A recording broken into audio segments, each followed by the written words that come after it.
É com grande alegria que nesse episódio iremos tratar do Recôncavo, da ilha e de outros territórios importantes que fazem parte da história da independência da nossa terra, da independência da Bahia. Quem mora aqui em Salvador sabe que Salvador é uma cidade que precisa muito do interior do estado, de Feira de Santana para cima, que precisa muito do Recôncavo, que precisa muito da nossa região metropolitana, porque são esses lugares que fornecem para nós os alimentos, fornecem para nós o gênero de subsistência.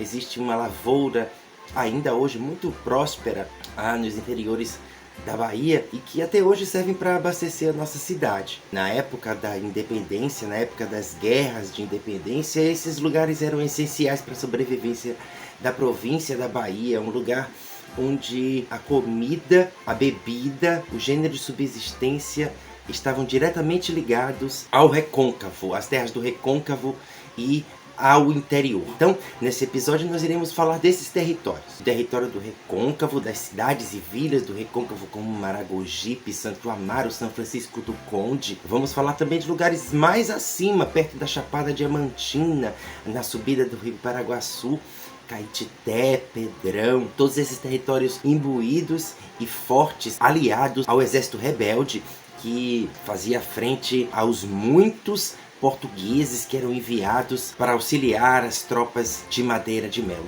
aqui. Então, para a gente falar sobre isso, eu escolhi hoje utilizar a prata da casa, o que temos de mais especial na historiografia baiana, na historiografia que explica, que elucida a partir de investigações consistentes na documentação disponível, como foi que se deu o processo de independência da Bahia. Então, eu vou utilizar alguns historiadores que pesquisaram sobre a independência e observaram como os territórios da Bahia entraram neste processo. Os bastidores do processo político que acionam a independência do Brasil na Bahia podem ser notados desde o fim do século XVIII, naquilo que nós conhecemos hoje em dia como a Revolta dos Búzios, onde sudaneses partidários da religião muçulmana queriam, para além de acabar com a escravidão no Brasil, queriam outras propostas muito mais ousadas. O saudoso professor Biratan Castro chama essa complexa sociedade de finais do século XVIII e início do século XIX como uma sociedade que era a Bahia rebelde, porque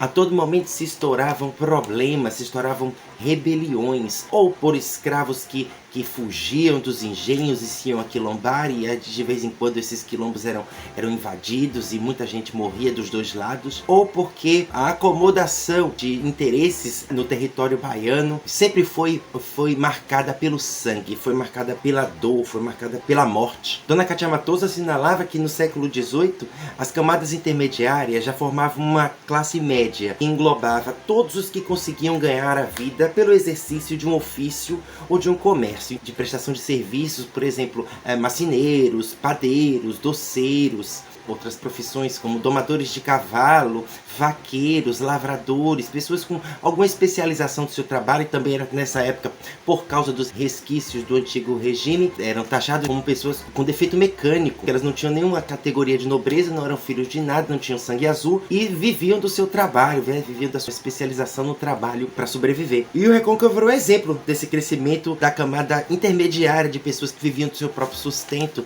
numa época em que os valores liberais estavam a borbulhar aqui no Brasil e que o livre trabalho, o livre comércio, a livre iniciativa também eram coisas que estavam a aparecer, confrontando-se com a velharia do trabalho escravo, né? Mas isso só vai acontecer no final do século XIX, somos o último país a abolir a escravidão, todos sabem disso. A chegada dos refugiados de Salvador, que estavam apavorados com a chegada do Madeira de Melo e os desmandos que acontecia na cidade, eles encontraram um terreno de refúgio propício e fértil politicamente, que eram as vilas do Recôncavo baiano, que desde junho, julho e agosto de 1822 já planejavam, já queriam realmente essa ideia de independência do Brasil, que já estavam sendo pensadas pelo José de Andrade Silva e por o Dom Pedro. O professor Luiz Henrique Dias Tavares, ele estudou profundamente a importância dos territórios da Bahia na independência do Brasil. Ele nos ensina que os municípios que compõem o Recôncavo, eles eram produtores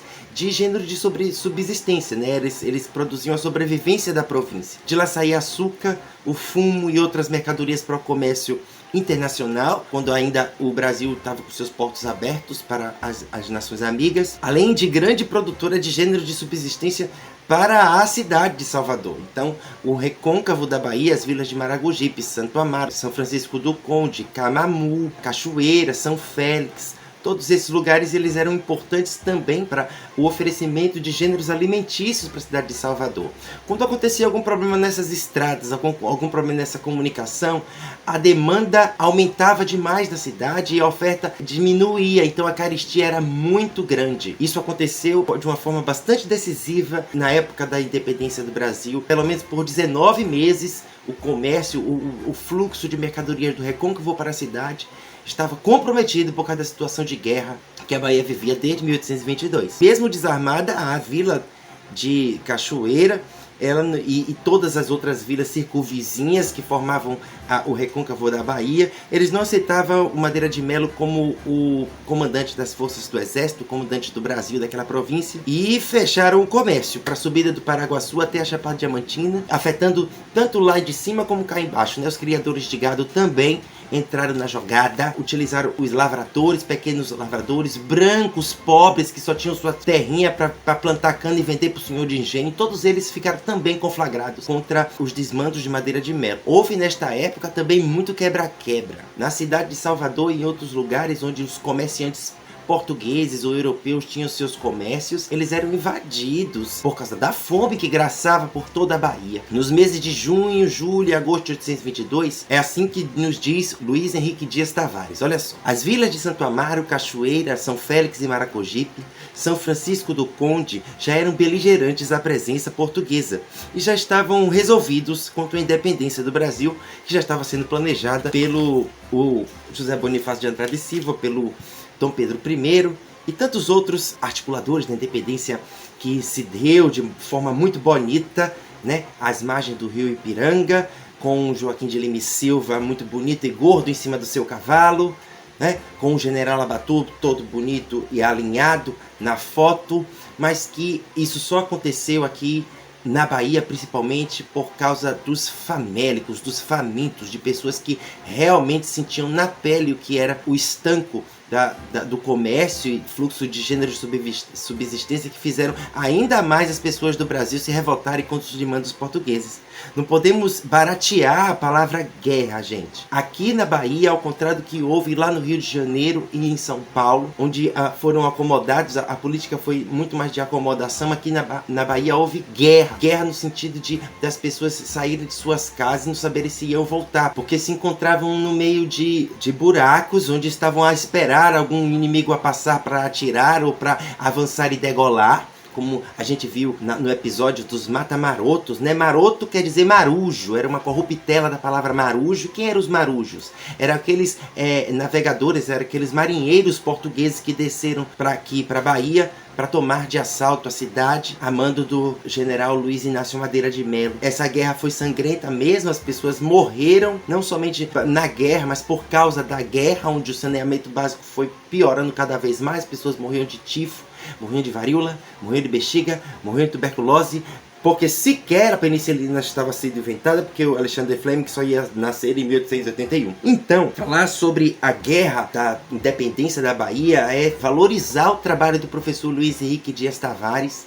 um dos nossos grandes pensadores, um célebre historiador baiano, um célebre historiador que tratou da independência da Bahia ao longo de toda a tua vida e falou que a construção do 2 de julho é lenta e se faz com alguns equívocos, porque a Bahia continua até hoje homenageando o general Abatu no 2 de julho. E não há a menor razão para isso. Foram os brasileiros que de fato libertaram a cidade de Salvador de armas nas mãos. E aí fica marcada a intenção que eu tenho nesse episódio de hoje, que é dizer para vocês que essa história em que os grandes nomes, os grandes generais, os grandes vultos históricos que a história tradicional perpetuou, ele fica muito menos importante quando olhamos que os verdadeiros responsáveis pela independência da Bahia foram pessoas anônimas, mulheres e homens que pegaram em armas e lutaram pela independência e liberdade da sua terra. Liberdade também